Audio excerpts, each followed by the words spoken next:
Fire signs, Gemini, Libra, and Aquarius, welcome po sa ating channel. This is all about love at ito ay inyong daily gabay tarot love reading for July 9, 2024. Para po ito sa lahat ng single kay crush, sa may relasyon, buhay mag-asawa, friends and family connection. Please be reminded kung nakaresonate kayo, comment now. Kung hindi kayo nakaresonate, ibigay niyo po sa iba kasi channel reading po ito. Please like, subscribe, and click bell button for notification para updated po kayo sa daily tarot love reading natin. Maraming salamat po.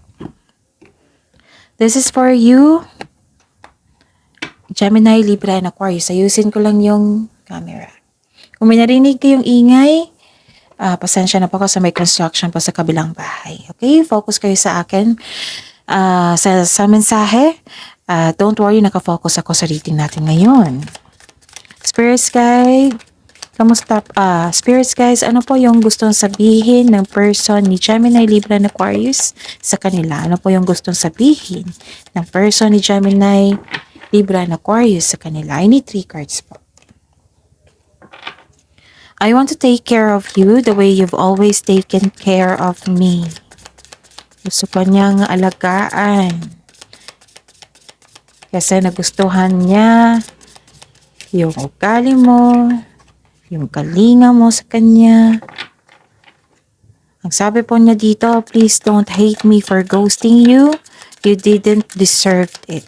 Nag-ghost pala itong taong ito. I don't want to let you go. I miss you. Sabi po niya. So, may posibilidad na makipag-reconnect tong taong ito sa inyo. Kasi na-miss ka niya. Okay? Spirits guide. Ano po ang energy sa love life po ni Gemini, Libra, and Aquarius ngayong July 9, 2024?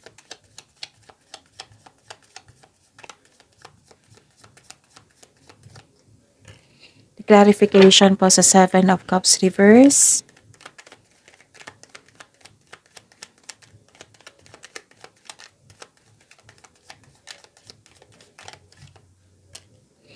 Challenges na ma-overcome po ni Gemini, Libra, and Aquarius sa love life nila. And the clarification of 2 of Wands. Okay.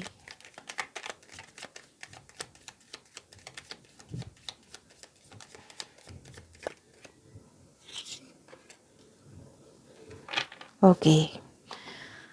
Kamusta po ang feelings ng person ni Gemini, Libra, and Aquarius ngayon? July 9, 2024. Person po ni Gemini, Libra, and Aquarius. And the clarification po.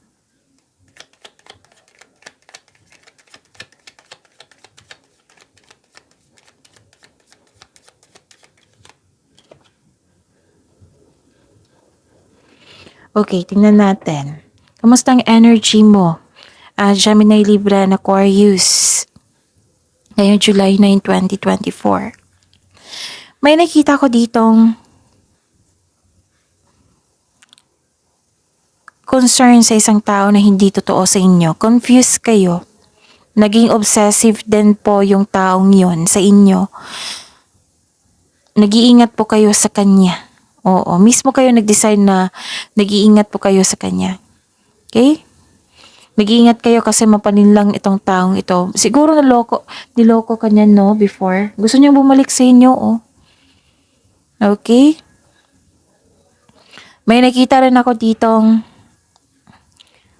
nag-extend kayo ng pasensya.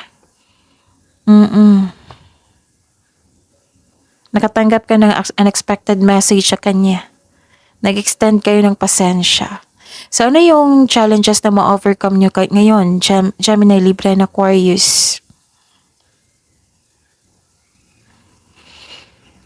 So, okay. Ang ilan sa inyo kakapasok lang ng relasyon? Nagpaplano kayo mag-travel para mag-usap, para magkaayos? And may nakita ko ditong bad mood pa. nagsisisi kayo kung bakit po siya tinanggap. Ganon. Tapos, kamusta ang feelings ng person mo, Gemini, Libra, and Aquarius? Nakikita ko dito na parang may ano siya may nakita kong inuman dito. Pwede na may celebration na ganap.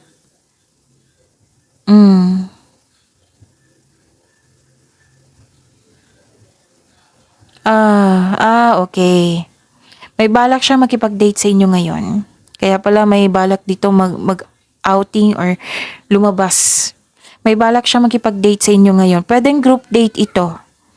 Maaring may balak po siyang mag-celebrate regarding sa inyo. Pwede nag-attend kayo ng anniversary or monthsary, ganon. May balak siyang makipag-usap sa inyo at mag-celebrate kayo. Pero hindi siya naging masaya. Siguro hindi niyo siya kausap kasi mainit pang ulo mo sa kanya. You are in a bad mood. Kaya na-confused din po siya. Malungkot siya kasi tinanggihan mo And malungkot siya kasi nagkaroon kayo ng disconnection. Nagkaroon din ng delay sa inyong pag-uusap kasi hindi ka makausap ngayon. Okay? So that's it. See you tomorrow, Gemini, Libra, and Aquarius. Please like, subscribe, and click bell button for notification para updated po kayo sa daily tarot reading natin. Maraming salamat po.